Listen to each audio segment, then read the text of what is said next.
Doctor జీవి సుబ్రహ్మణ్యం గారు ఆంధ్ర సాహిత్య విమర్శ ఆంగ్ల ప్రభావం 5వ భాగం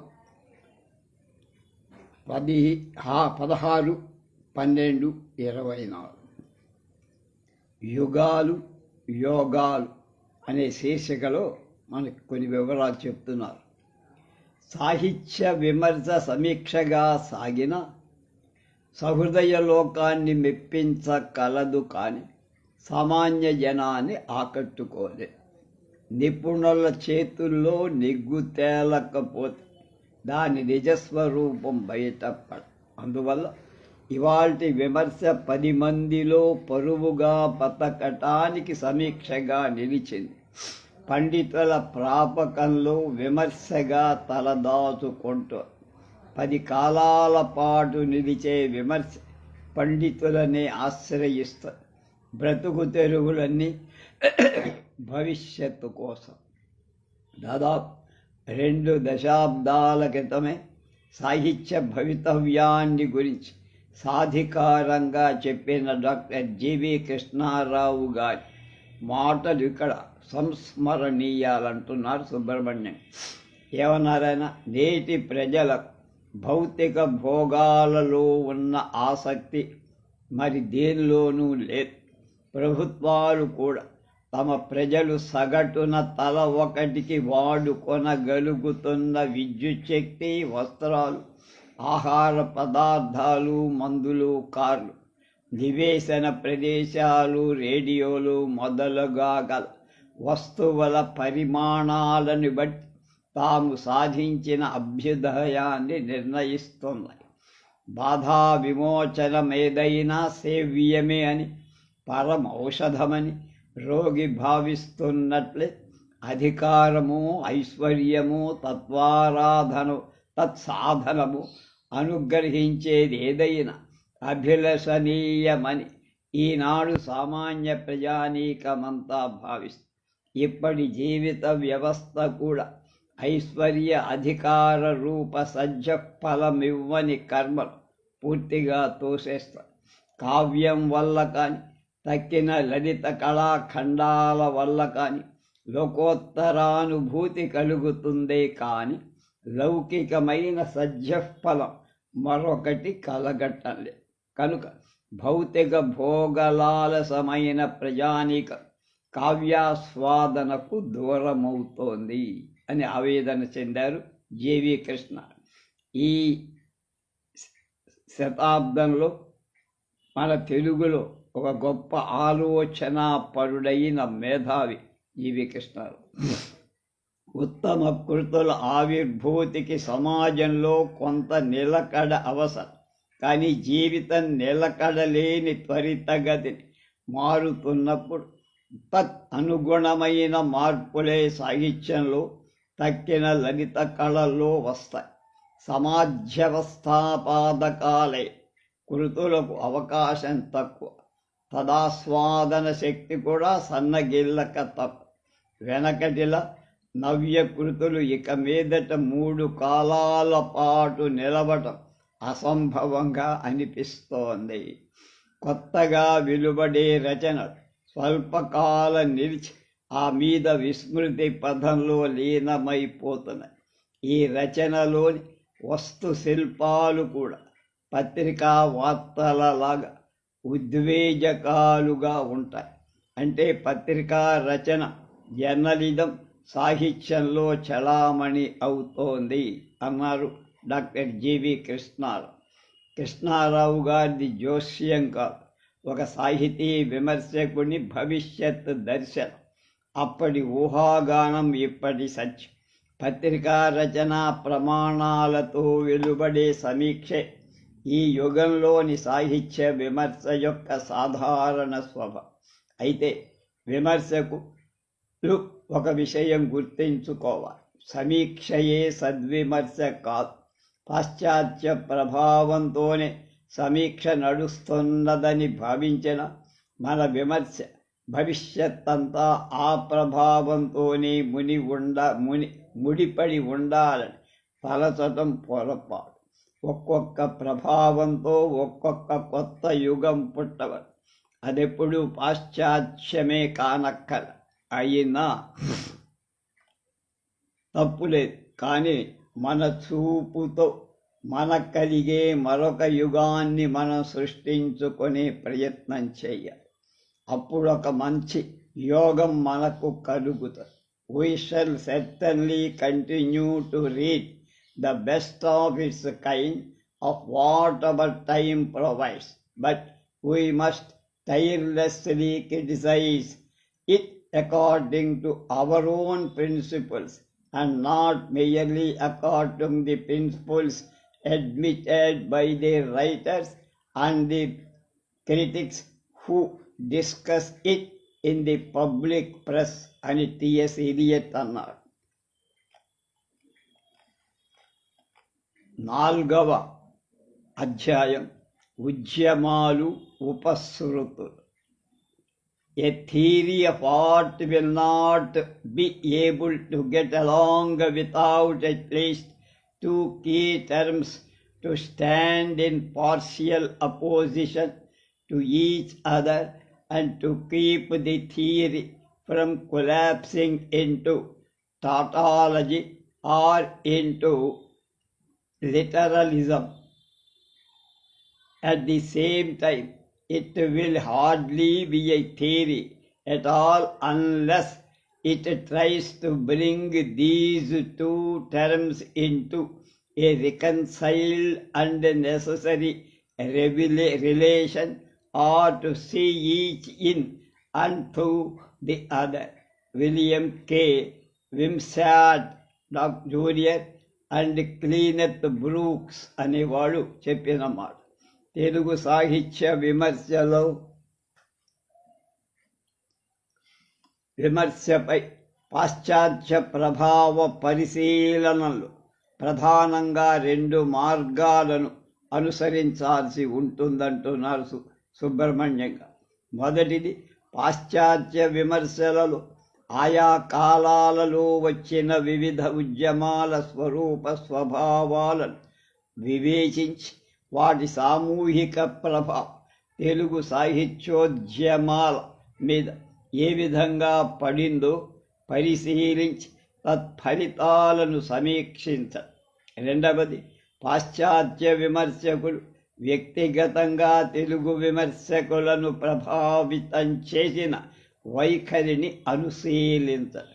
ఈ 2 పద్ధతుల విమర్శ నిర్వహించటానికి, వాటి విలువను నిర్ణయించటానికి ముందు పాశ్చాత్య విమర్శ రంగంలో ప్రవర్తిల్లిన ఉద్యమాలను, వాటి ఉపసృతులను రేఖామాత్రంగానైనా దర్శించటం అవసరం అంటున్నారు డాక్టర్ జీవి.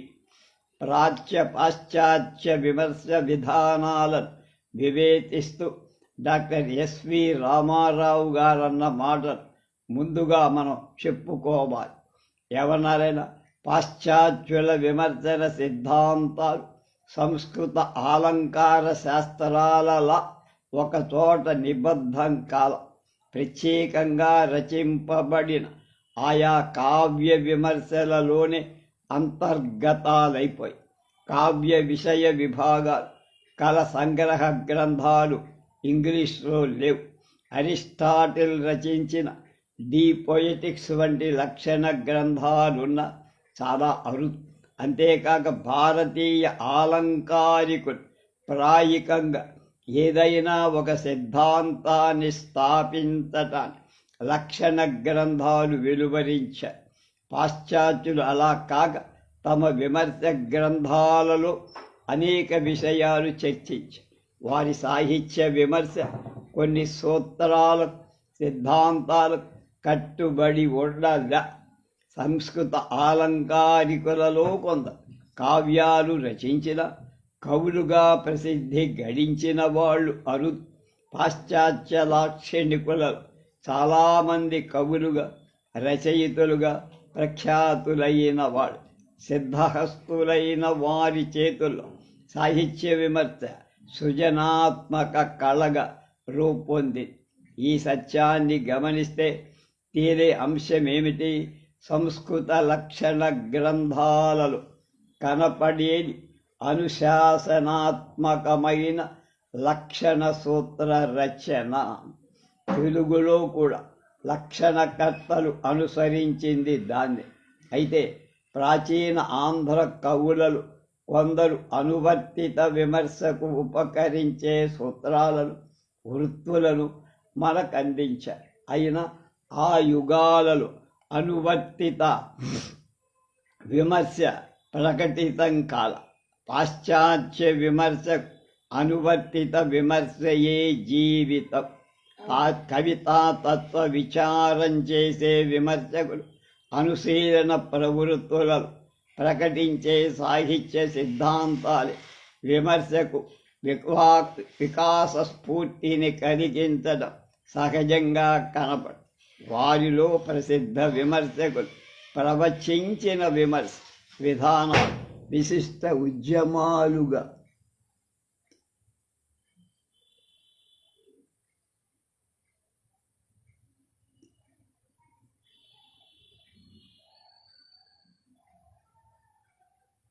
ఉన్మీలించి పాశ్చాత్య సాహితీ విమర్శ జీవితాన్ని ప్రభావితం చేసి వాటి ప్రవృత్తులే ప్రభావమే తెలుగు మీద కూడా పడి. అయితే ఆ ప్రభావాలన్నీ తరతమ సూక్ష్మ భేదాలతో కనిపిస్తాయి. లోనారసి వాటిని వివేచించాలి.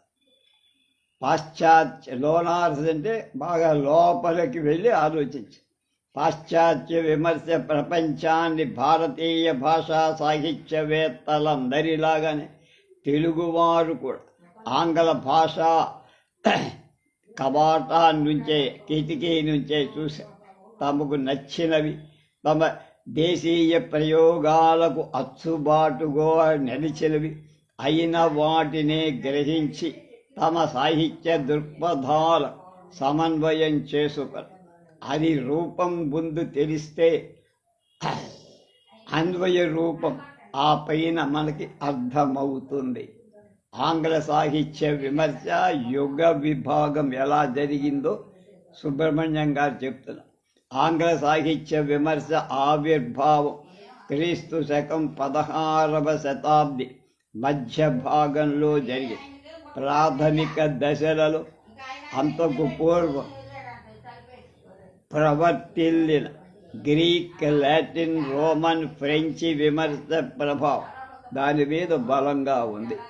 అయినా ఒక కొత్త మలుపుతో పునరుజ్జీవన యుగాన్ని, the period of Renaissance criticism సాగించి విశాల దృక్పథాన్ని, నూతన విమర్శన పద్ధతులను నిర్మించుకోవటం మొదలుపెట్టి ఈ యుగంలో Sir Philip Sidney, Ben Jonson మొదలైన విమర్శకులు నాయకత్వం వహించారు. 17వ శతాబ్ది మధ్యకాలం వచ్చేసరికి ఆంగ్ల విమర్శకులు తమ భాషా సాహిత్యాల సజాతీయాలుగా ఉండి తమ కావ్య అనుశీలనలు సాపేక్ష అంటే రిలేటివ్ ప్రమాణాలుగా ఉపయోగించే ప్రమాణాలు వినూత్నంగా సృష్టించుకుంటూ సాధ్యమైనంత వరకు ప్రాచీన లక్షణాల తోసిరాజనే ప్రవృత్తిని ప్రకటించారు. ఈ ఉద్యమం ఒక శతాబ్దం సాగింది, 100 ఏళ్ళు. అందులో జాన్ డ్రైడెన్ ముఖ్య పాత్ర నిర్వహించారు. ఈ కాలాన్ని ఇంగ్లీష్లో రెస్టోరేషన్ యుగం అంటారు. The period of the literary criticism of restoration. దీన్ని తెలుగులో పునరుద్ధరణ యుగం అనుకోవచ్చు. ఈ 2 యుగాలలో విమర్శకులు ప్రాచీన ప్రభావాల నుంచి విముక్తి చెందటానికి తపనపడి కవితా సిద్ధాంతాలను, ప్రమాణాలను కల్పించడం అత్యంత స్వేచ్ఛ ప్రకటించి సహృదయుడుగా వాళ్ళు నిర్మించిన సాపేక్ష సిద్ధాంతాలు స్వీయాభిరుచులు ప్రవేశించి వాటిని సర్వజన ఆమోదాన్నించి దూరం చెయ్యటం మొదలుపెట్టి దానికి తోడు 1600లో ఇంగ్లండును పాలించడం ప్రారంభించిన రెండవ చార్లెస్ ప్రభు ఫ్రెంచి సంప్రదాయాన్ని సమాదరించడం మొదలుపెట్టి ఫ్రెంచి విమర్శకులు అరిస్టాటిల్ సాహిత్య సిద్ధాంతాలు ప్రమాణంగా నమ్మి సంప్రదాయ విధానాలు అనుసరిస్తూ ఉండేవాడు. ఆంగ్ల సాహిత్యంలో ప్రమాణాలు పడిపోతున్నాయని భావిస్తున్న విమర్శకులు ఫ్రెంచి విమర్శకుల పద్ధతిని ఆశ్రయించి 7వ శతాబ్ది మధ్య కాలం నుంచి దాదాపు ఒక అర్ధ శతాబ్ది 50 ఏళ్ల కాలం నియో క్లాసికల్ విమర్శ యుగాన్ని ప్రవర్తింపచేశారు. అందులో పేరు పొందినవాడు Joseph Edison, Alexander Pope, Samuel Johnson. ఆ తరువాత ప్రవర్తిల్లింది కాల్పనిక విమర్శన ఉద్యమం, the period of romantic criticism. ఈ యుగంలో మళ్ళా సాహిత్య విమర్శ తన దేశీయతను నిలవదొక్కుకోవటానికి ప్రయత్నం చేసింది. కవిత్వ స్వభావం, శైలి, ఛందస్సు మొదలైన కావ్యాంశాల మీద కూలంకషమైన దేశీయ స్వభావ సిద్ధమైన పునఃపరిశీలన జరిగింది. ఈ ఉద్యమంలో ప్రసిద్ధ కవులే పాల్గొనడం గుర్తుంచుకోదగిన విషయం. వారిలో William Wordsworth, Samuel Taylor, Coleridge, Shelley, Keats, Hazlitt, Lamb మొదలైన వాళ్ళు. ఈ యుగా 1800 నుంచి 1825 అంటే ఒక 25 ఏళ్ళు మధ్య ఉజ్వలంగా సాగిన రొమాంటిక్ క్రిటిసిజం అని.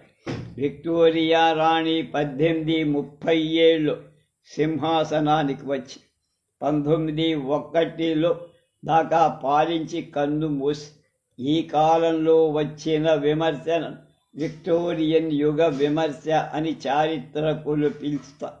ఈ యుగంలో తల ఎత్తిన శక్తులు రెండు. ఒకటి ప్రజాస్వామ్య పరిపాలన స్పృహ, 2 విజ్ఞాన శాస్త్ర తత్వశాస్త్ర అభ్యుదయం. ఇంగ్లండ్లో జారీ అయిన 1832 సంవత్సరం సంస్కరణ చట్ట ప్రకారం అధికారం ధనిక వర్గం నుంచి మధ్యతరగతి ప్రజల చేతుల్లోకి ముఖ్యంగా వచ్చి చేరి విశ్వవిద్యాలయ విద్యా విధానం అమల్లోకి రావడంతో ప్రజలలో విద్యావంతులు ఎక్కువయ్యారు. రచయితల సంఖ్య పెరిగింది. విజ్ఞాన శాస్త్ర ప్రగతి వలన, పారిశ్రామిక విప్లవం వల్ల పరిశ్రమలు వెలిశాయి. ప్రజలకు సౌకర్యాలు పెరుగుతున్న పారిశ్రామిక నాగరికత సహజంగా తెచ్చే వేడి, వడి అంటే స్పీడ్, అలజడి, అశాంతిని జీవితంలో రేకెత్తించాయి. పారిశ్రామిక వ్యవస్థ వలన సంఘంలో ధనికులు, మధ్యతరగతి వాడు, కార్మికులు అనే వర్గాలు ఏర్పడి ఆర్థిక అసమానత్వాల వలన అలజడి మొదలై మత గ్రంథాలు చెప్పే నియమాల మీద, బోధల మీద అంతవరకు ప్రజల్లో ఉన్న విశ్వాసం క్రమంగా సడలిపోవటం మొదలై. అలాంటి పరిస్థితుల మధ్య సాహిత్య విమర్శ ప్రజా చైతన్యాన్ని బట్టి ప్రవృత్తిని మార్చుకోంది. ఆ కాలంలో మత విశ్వాసాలకు విజ్ఞాన శాస్త్రం వల్ల ఏర్పడిన వాస్తవిక దృక్పథాలకు మధ్య సంఘర్షణ ఏర్పడి దాన్ని ఆనాటి ప్రజలు ఆ పరస్పర విరుద్ధ ప్రవృత్తులతో సంఘర్షణ పడకుండా సమాధానపడే వైఖరినే ప్రకటించారు. దాన్నే ఇంగ్లీష్లో విక్టోరియన్ కాంప్రమైజ్ అంటారు. ప్రభుస్వామ్య విధానాన్ని అంటే అరిస్టోక్రసీ, ప్రజాస్వామ్య విధానాన్ని, మతానికి, విజ్ఞాన శాస్త్రానికి కుదిరిన వింత పుత్తే ఆ కాంప్రమైజ్. సాహిత్య విమర్శ ఈ యుగం నియో క్లాసిస్టుల మడికట్టుకున్న ఛాందసానికి, కాల్పనిక విమర్శకుల నిలకడలేని తనానికి మధ్య ఒక మధ్య మార్గాన్ని చూపించి ప్రస్తరించిందన్నారు. అది 3 పాయలుగా సాగి ఒకటి ఆదర్శ కాల్పనిక ధోరణి, ఐడియలిస్టిక్ రొమాంటిక్ అప్రోచ్. 2 వాస్తవ భౌతికవాద ధోరణి, పాజిటివిస్ట్ మెటీరియలిస్టిక్ అప్రోచ్. 3 కవి జీవిత కావ్యార్థ సమన్వయ ధోరణి, బయోగ్రాఫికల్ క్రిటికల్ మెథడ్. ఈ యుగంలో Macaulay, John Stuart Mill, Darwin, Huxley, Frederic Harrison, John Morley, Herbert Spencer మొదలైన విమర్శకు వాస్తవ భౌతికవాద ధోరణను బలపరిస్తే, Carlyle, Ruskin, Newman, Walter Pater, Swinburne మొదలైన వారు భౌతికవాద ధోరణను ప్రతిఘటించి సెయింట్ బావే అనే ఆయన, మాథ్యూ ఆర్నాల్డ్ మొదలైన వారు కవి జీవిత కావ్యార్థ సమన్వయ విమర్శను బాగా పోషించారు. 20వ శతాబ్ది ఆధునిక విమర్శకు ఉషోదయంగా నిలిచింది. నిజానికి ఈ యుగం 1890లోనే ప్రారంభమైందని చెప్పారు. విక్టోరియన్ యుగ రచయితల ప్రవృత్తిలో ప్రధానంగా కనపడే సమాధానపడి బతికే లక్షణం, సంధి కొడబడే సౌజన్యం, వాస్తవం కాని విలువలకిచ్చే సంప్రదాయ గౌరవం ప్రజలలో తిరుగుబాటును తీసుకొచ్చాయి. ఈ యుగంలోని తిరుగుబాటు స్వభావాన్ని గురించి హెల్బ్రూక్ జాక్సన్ అనేటువంటి ఆయన చెప్పిన మాటలు గమనించాలంటున్నారు సుబ్రహ్మణ్యగా. The age favoured experiment and adventure, and it's even looked unkindly upon the various whims and the inquisitive on the assumption, doubtless, that the discovery was often the result of accident of design. In this large tolerance, the spirit of Renaissance worked through mind and imagination, inspiring artists with a new confidence in themselves and courage to take risks. The results were not always happy, but that does not make the spirit in which the risks were taken less admirable for those who make great effort, contribute to life as well those who achieve. ఈ యుగానికి తిరుగుబాటు స్వభావం, కొత్త ప్రయోగాలు చేయదు ప్రవృత్తి, సాహిత్యేతర సాధనాలతో సాహిత్యాన్ని సమీక్షించడం సాహసం, వైరుధ్యం ఈ యుగ ధర్మం.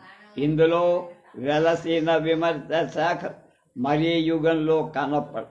వివేచనాత్మక విమర్శ, ఎనలిటికల్ క్రిటిసిజం, మనస్తత్వ విమర్శ, సైకలాజికల్ క్రిటిసిజం, అభివ్యక్తి విమర్శ, ఎక్స్ప్రెషనిస్టిక్ క్రిటిసిజం, మార్క్సిస్ట్ విమర్శ, మార్క్సిస్ట్ క్రిటిసిజం, స్వభావవాద విమర్శ, న్యాచురలిస్టిక్ క్రిటిసిజం, ప్రతీకాత్మక విమర్శ, సింబాలిస్టిక్ క్రిటిసిజం, అభిరుచి విమర్శ, ఇంప్రెషనిస్టిక్ క్రిటిసిజం, గ్రంథ పరిష్కరణ విమర్శ, టెక్స్చువల్ క్రిటిసిజం, కవి జీవిత కావ్యార్థ సమన్వయ విమర్శ, బయోగ్రాఫికల్ క్రిటిసిజం, చారిత్రాత్మక దృక్పథ విమర్శ లేదా కాలక్రమ విమర్శ, హిస్టారికల్ మెథడ్ ఆఫ్ క్రిటిసిజం, అభినవ విమర్శ, న్యూ క్రిటిసిజం, కావ్య శిల్ప విమర్శ, ప్రాక్టికల్ క్రిటిసిజం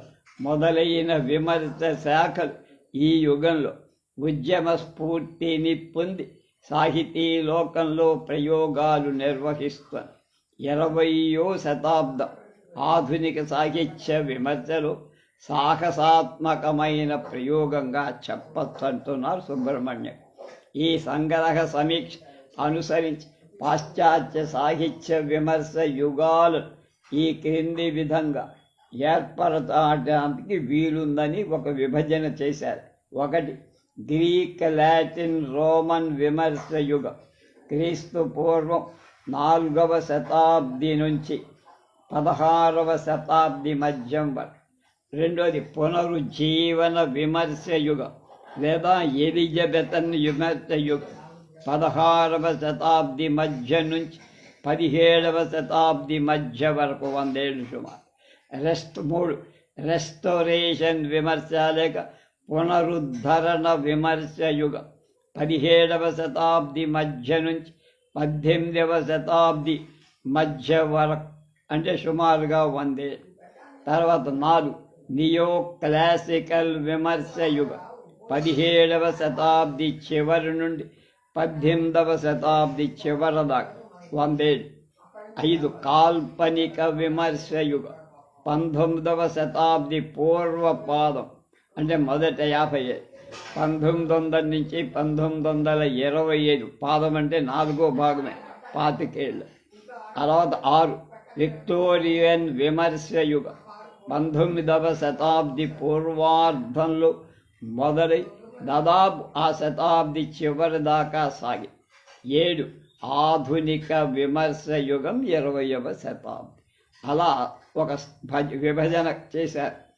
చారిత్రక దృష్టితో సమీక్షిస్తే 20వ శతాబ్ది ప్రథమ పాదంలో ప్రారంభమై తెలుగు సాహిత్య విమర్శ వికాసం మీద పాశ్చాత్య విమర్శలోని తొలి యుగాల ప్రభావం ఉండటానికి అవకాశం లేదు. అయితే విషాదాంత మోదాంత రూపకాల లక్షణ ట్రాజడీ కామెడీ వివేచనలతో అరిస్టాటిల్ వంటి విమర్శకుల అభిప్రాయాల గురించి పునర్విచారణ చేయటం కూడా జరిగింది కొందరు విమర్శకుల చేత. అయినా ఆయా యుగాలలో ప్రవర్తిల్లిన ప్రధాన సాహిత్య విమర్శ ప్రవృత్తి సమీక్షించి వాటి స్వరూప స్వభావాలు నిర్ధారణ చేయటం న్యాయం, సమంజసం అంటారు సుబ్రహ్మణ్యం. గ్రీకు సాహిత్య విమర్శ ప్లేటో, అరిస్టాటిల్. గ్రీకు సాహిత్య చరిత్రలో పెరికిల్స్ యుగం, ది ఏజ్ ఆఫ్ పెరికిల్స్, అది స్వర్ణయుగం అంటారు. ఈ యుగంలో ఫిడియాస్, పోలిగ్నోటస్ వంటి కళాకారుడు, ఎకీలస్, అలాగే సోఫోక్లెస్, యూరిపిడస్, అరిస్టోఫేన్స్ వంటి రచయితలు సాహిత్య కళా సూత్రాలకు సంబంధించిన పర్యాలోచన చేసి వారు తమ రచనలలో ప్రస్థానవశంగా అక్కడక్కడ చెదురుమదురుగా కొన్ని అభిప్రాయాలు చెప్పారు. ప్లేటోకు ముందున్న విమర్శలో కవిత్వ స్వభావాన్ని గురించి, ప్రయోజనాన్ని గురించి వివిధ విమర్శకులు చేసిన లక్షణ సూక్తాలు మనకు.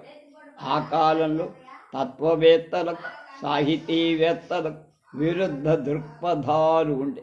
వాళ్ళ మధ్య వాదాలు చెలరేగుతూ, ఉదాహరణ జెనోఫోన్స్ అనేవాడు, హెర్క్యూలియస్ అనే తత్వవేత్త హోమర్ కవిత్వాన్ని నీతి సూత్రాలతో విమర్శించారు. కానీ థయోగెనస్, ఎనెక్సోగరస్ లాంటి వాడు సమర్థించారు. ప్లేటో తన రిపబ్లిక్ గ్రంథంలో ఇటువంటి సంఘర్షణ క్రీస్తు పూర్వం 6వ శతాబ్ది నుంచే ఉందని చెప్పారు. ప్లేటో ఆయన 427 క్రీస్తు పూర్వం నుంచి 317, దాదాపు 90 ఏళ్ళున్నారు.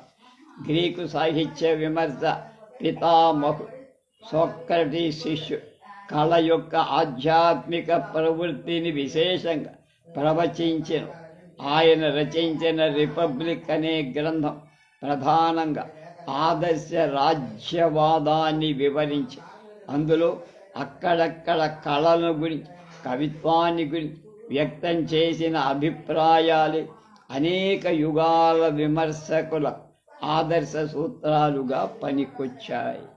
కళ జీవితానికి ఉపయోగపడాలి, ఆర్ట్ ఫర్ లైఫ్స్ సేక్ ఆయన కళలు, కవిత్వం మానవాడిని అభివృద్ధి చేయటానికి కానీ, విజ్ఞానవంతం చేయటానికి కానీ తోడ్పడవు అని భావించి వాటి పట్ల కొంత చిన్న చూపు చూశాడు ప్లేటో.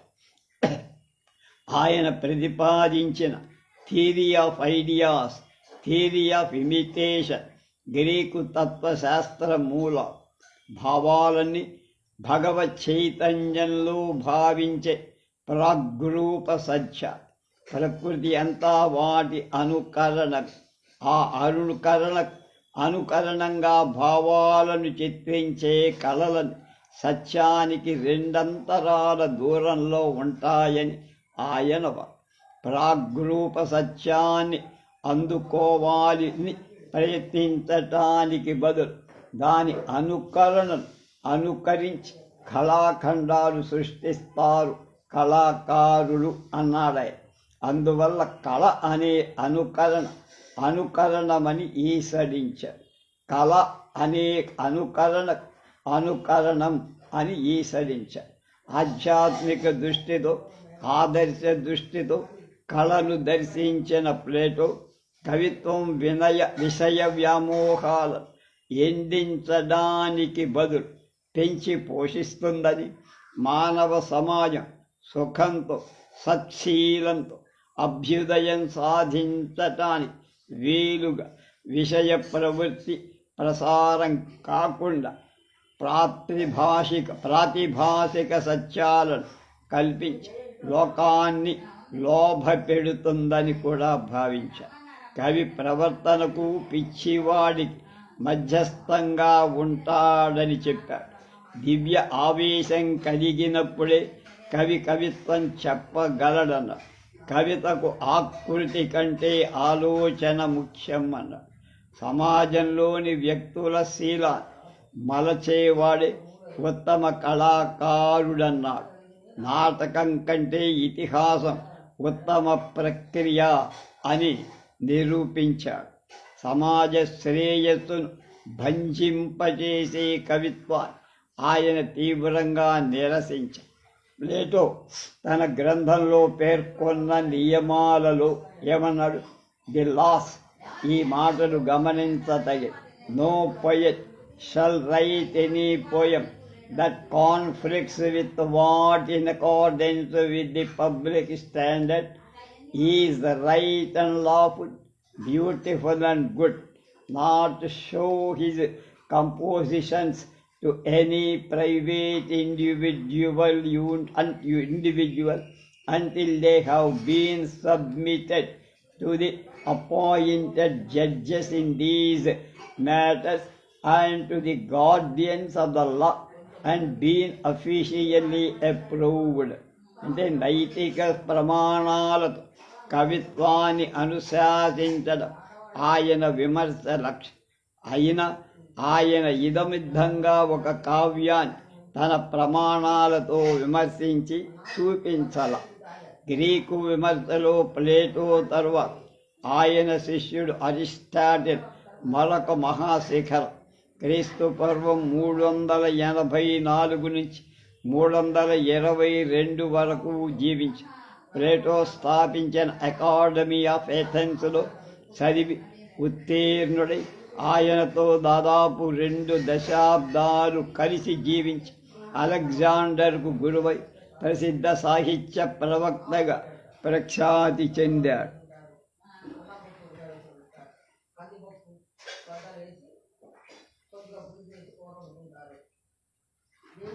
అతడు రాసిన గ్రంథం ది పోయటిక్స్.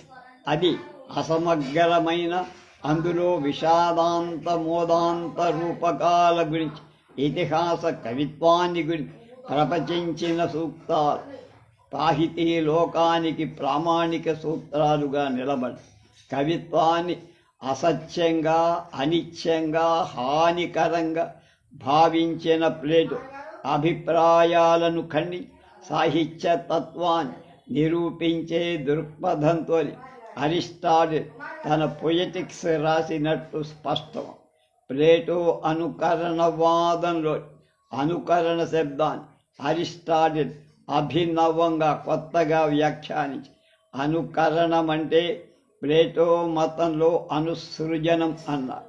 వాస్తవిక జగత్తులో పాక్షికంగా ప్రత్యక్షమయ్యే ఆదర్శ సత్యాన్ని కళాకారుడు దర్శించి దానికి సమగ్ర అభివ్యక్తిని సంతరించటానికి తన సృజన వ్యాపారం ద్వారా ప్రయత్నించి శక్తి కొద్దీ నిర్మించి కృతకృత్యుడవుతాడని చెప్పారు. ఈతని అనుకరణ సిద్ధాంత వ్యాఖ్యానం యూరప్ విమర్శకుల మన్ననలు విస్తారంగా పొంది అనేకులకు శిరోధార్యమైంది కూడా. అరిస్టాటిల్ కవిత్వానికి చరిత్రకు గల భేదాన్ని నిరూపించిన అంశాలు, విషాదాంత మోదాంత నాటకాల నిర్వచన స్వరూప నిరూపణలు, పాశ్చాత్య సాహిత్య విమర్శలు అనేక సమన్వయాల సంఘర్షణలకు దారితీసి అతడు ప్రతిపాదించిన కెథాసిస్ను గురించి తరువాత విమర్శకులు వివేచించి వివిధ వ్యాఖ్యానాలు చేశారు. కరుణ, పిటి, దయా, భయం, ఫియర్ అనే భావాలను గురించి వితర్కణ చేశారు. అంటే బాగా లోతుగా అధ్యయనం చేశారు. విషాదాంత నాయక లక్షణాలు, విషాదాంత వస్తు లక్షణాలు, షడ్విధ స్వభావాలు, ఐక్యత్రయ స్వరూప స్వభావం, ఐతిహాసిక కవిత్వ లక్షణాలు మొదలైన అంశాలు తర్వాతి విమర్శలలో చర్చా వేదికలై సమగ్ర గుణ సమన్వితం కాకపోయినా అరిస్టాటిల్ పొయటిక్స్ గ్రంథం కొన్ని యుగాల వరకు సాహిత్య విమర్శ చైతన్యాన్ని పోషిస్తూ ప్రభావయుతంగా ముందుకు సాగించిన ప్రామాణిక లక్షణ గ్రంథం. భారతీయులకు భరతనాట్య శాస్త్రంలా పాశ్చాత్యులకు అరిస్టాటిల్ పొయటిక్స్ ఆదర్శ విమర్శ లక్షణ శాస్త్రం. జేడబ్ల్యూహెచ్ యాట్కిన్స్ అనే అతను ఈ గ్రంథ ప్రాశస్త్యాన్ని ఇలా చెప్పారు: Aristotle's Poetics is a comprehensive treatment of poetry. It is a nature and art, revealing many of the first principles of literary theory and the canons of the dramatic art, and constituting besides a valuable study of critical method, a mine of suggestive ideas, and one of the few pieces of systematic criticism that have come down from the ancient world. తర్వాత Latin సాహిత్య విమర్శ, దీని హొరేస్ క్వింటీలియన్ అంటారు. Latin సాహిత్య విమర్శలో అగస్టన్ యుగం, అగస్టన్ ఎర, క్రీస్తు పూర్వం 31 నుంచి 14 వరకు ఉజ్వలక. అందులో హొరేస్ అద్వితీయ స్థానాన్ని ఆక్రమించి విమర్శలు అతడు ధరించిన ఎపిస్టిసిస్ 2 భాగాలుగా ఉంది. ఎపిసిల్స్ అన్నమాట. EPISLES 2 భాగాలుగా. మొదటి భాగంలో ఛందస్సు, కవితా పాకం మొదలైన అంశాలపై కొన్ని ప్రశంసలున్న, రెండవ భాగంలో సాహిత్య విమర్శ మీద 2 దీర్ఘ లేఖలున్నాయి. ఎపిసిల్స్కు ఆర్ట్ పొయటికా అనే పేరు కూడా ఉంది. అంటే విమర్శను కవితారూప వెలువరించిన గ్రంథం అది. అందులో అరిస్టాటిల్ కవితా సిద్ధాంత ఆధారంగా చేసుకొని అతడు సంప్రదాయ పద్ధతిని బోధించాడు. కవిత్వం ఉపరంజింప చేయటంతో ఉపదేశించాలని కూడా చెప్పారు. By at once delighting and teaching the reader, the poet who mixes the sweet with the useful has everybody's approval అని కవులకు హితవు చెప్పి సాహిత్యానికి ఉత్తమ రుచి అవసరమని చెప్పిన ఆయన వాక్యాలు కవితా పాకాన్ని గురించి చేసిన వివేచనం చాలా విలువైనవిగా అందరూ గుర్తించారు. కావ్య కళకు సంబంధించిన అరిస్టాటిల్ భావ బీజాలు యూరప్ ఖండ సాహితీ క్షేత్రాల్లో వెదజల్లిన గౌరవం హొరేస్కు మాత్రమే దక్కిందంటున్నారు సుబ్రహ్మణ్యం. హొరేస్ తర్వాత లాటిన్ విమర్శలో ప్రసిద్ధి చెందిన వ్యక్తి క్వింటీలియన్.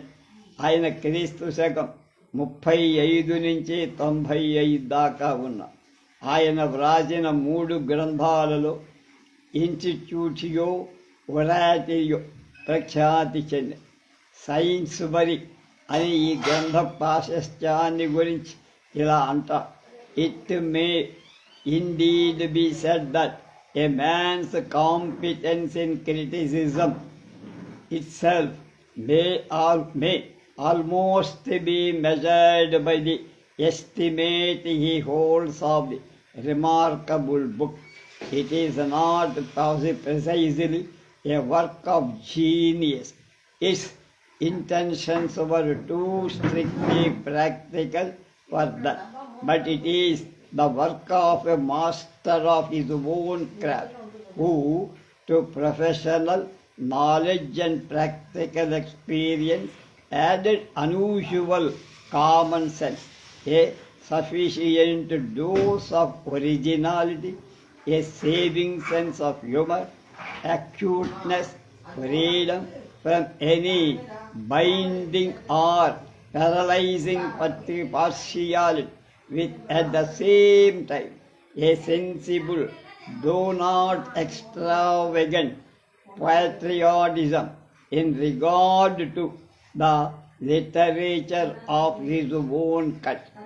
ఈయన గ్రీకు, రోమన్, పాశ్చాత్య సాహిత్యాల గ్రీక్, లాటిన్ భాషల తులనాత్మక పరిశీలన చేసి లాటిన్ భాష పరిణతి చెందాల్సిన విలువైన మార్గాలు చూపించారు.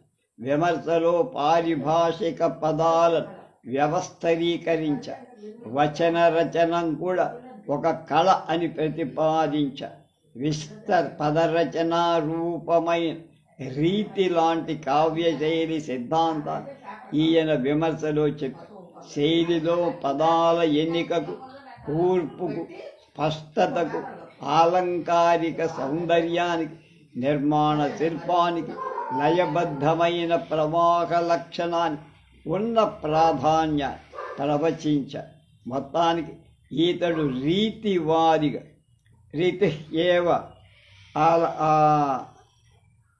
రీతి సిద్ధాంతాన్ని ప్రతిపాదించారు మనవాడు. అలాంటి రీతివాది ఉన్నాడు ఆయన. ఇందాక చెప్పిన ఆయన పేరు హోరేస్ అనే ఆయన. రోమన్ సాహిత్య విమర్శ లాంగినన్ డాంటే దగ్గరకు వచ్చాం. రోమన్ సాహిత్య విమర్శలో లాంగినస్ శిఖరం లాంటివా. ఆన్ ది సబ్లైమ్ అనే గ్రంథాన్ని ప్లేటో ప్రభావంతో రాసిన కవితాశైలి, సాహిత్య విమర్శ, ప్రమాణాలు మొదలైన అంశాలను ఆయన విశేష ప్రతిభతో ప్రతిపాదించి the work, despite gaps, is one of the greatest of all critical achievements. An illuminating dissertation on style, accompanied by many generating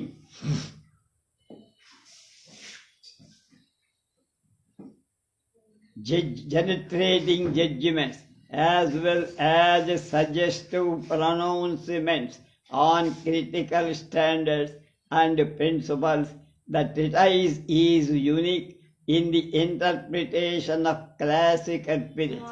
Its compelling enthusiasm, its sanity, its freshness, and its unerring insight into the essentialist of art. లాంగినస్ పాశ్చాత్య సాహిత్యానికి ఇచ్చిన ఉపాయనం ఏమిటి? సబ్లిమిటీ సిద్ధాంతం. అంటే అతనికి పూర్వం ఉన్న విమర్శ కవిత్వం ఉపరంజనాన్ని, ఉపదేశాన్ని అందించాలని, వచన రచన పఠితను అనుసరించేట్లుగా ఉండాలని నిర్దేశిస్తే, ఈయన రచనల వల్ల పఠిత అతీంద్రియమై అనుభవ స్థితి ఏర్పడాలి అని ప్రతిపాదన. ఉదాత్త రచన ఆహ్లాదాన్ని కలిగించి ఊరుకోరాదు. భావ ఉత్కట స్థితి, ఎక్స్టసీ అంట, అది కలిగించాలి. రచయిత ఉక్తి శక్తిలోని, అంటే చెప్పేదానిలో శక్తి, ఉజ్వలత్వం వల్లనే భావ ఉత్కట స్థితి ఎక్స్టసీ ఏర్పడు. భావోత్కట స్థితిలో పఠిత పొందే అతీంద్రియ అనుభవ పద్ధతి సబ్లిమిటీ. ఇందాక నేను సబ్లిమిటీ. ప్రతిభావంతుడి ఆత్మ ప్రతిస్పందనమే సబ్లిమిటీ. అది రచనలోని రీతిలాగానే కలుగుతుందని, అది మహాకవుల లక్షణమని, సాంద్రత దాని స్వభావమని ఆయన సబ్లిమిటీని నిర్వచించి వివరించి, ఉదాత్త భావన, ప్రకృష్ట భావ అభివ్యక్తి, సార్థకాలంకార ప్రయోగం, పరిపక్వ పాకం, విశిష్ట పదరచన అనే అంగపంచకం 5 భాగాలతో సబ్లిమిటీ రూపుకట్టు కడుతుందని ప్రతిపాది. ఇతడు రీతివాదిగా, ఉత్తమ భావుక విమర్శకుడిగా ప్రశస్తి పొందాడు. ప్లేటో కంటే, అరిస్టాటిల్ కంటే ఇతడిలో కనపడి వైశిష్ట్యాన్ని వివరిస్తూ బసవరాజు వెంకట అప్పారావు గారు ఇలా అన్నారు: కావ్య ప్రపంచాన్ని, బాహ్య ప్రపంచాన్ని, సూత్రాత్మ అనదగిన ప్రధాన విషయాలు ఎక్కువ భేదముండదని, అప్రధానాలైన తక్కిన నియమాల విషయంలోనే భేదం కలుగుతుందని, బాహ్య ప్రపంచం జన్మస్థానాన్ని, భగవంతుడే ఈ 2 ప్రపంచాల సూత్రాత్మల విషయంలో గల ఐక్య భావానికి కారణమని తెలిపి, అలా తెలిపి కావ్య ప్రపంచం అభూత కల్పనం కాదని, ప్రకృతి పరిణామ భేదాలన్నీ సూక్ష్మంగా, కొన్ని చోట్ల స్థూలంగా కూడా కావ్య ప్రపంచంలో ప్రవర్తిస్తూ ఉంటాయని, అందుచేత కావ్య పరమావధి ప్రహసన ప్రలాపాది శుష్క నీరస వాక్య రచన కాదని, రసోద్దీపకమైన స్వతంత్ర కావ్య రచనమే అని, అందుచేత కవి అసత్య ప్రలాపి కాడాదని, అతీత సామ్రాజ్యానికి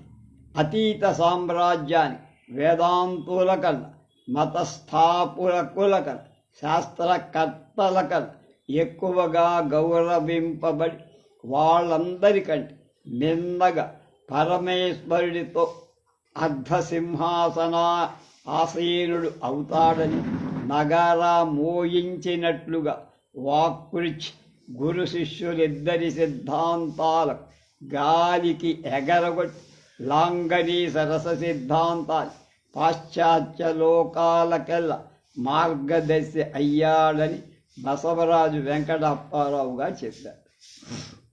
అప్పారావు గారు అన్నట్టు లాంగినస్ రసవాది అని నిర్దేశించటం కష్టమంటున్నారు Subrahmanyam. Style for Longinus is the life and blood, the very spirit of a work and of the personality of its author. He was the first to assert that style is the man అన్న విమర్శకుల అభిప్రాయాన్ని గమనిస్తే ఆయన రీతిరాత్మా కావ్యస్య అని వామనుడు ప్రతిపాదించిన దానికి కోవకు చెందినవాడని భావించటం సమంజసం అంటున్నారు. లాంగినస్ క్లాసికల్ విమర్శకులలో మొదటి రొమాంటిక్ విమర్శకుడని, క్లాసిసిజం, రొమాంటిజం మేళవించిన సమన్వయ విమర్శకుడని, ప్రాచీన విమర్శకులలో ఆధునికుడని అనేక రకాలుగా విమర్శకులు అభివర్ణించారు. For him classicism was touched with romance but not darkened. His romanticism was sane and bright by dint of contact with the classical order అన్న స్కాట్ జేమ్స్ మాటలు ఆ విమర్శకుడి సమన్వయ సాహితీ వ్యక్తిత్వాన్ని సరస నీరాజన కాల్పనిక యుగ ఉదయ ఉషకాంతు ఈతడి విమర్శనలో దర్శనమిస్తాయంటున్నారు మన జీవి.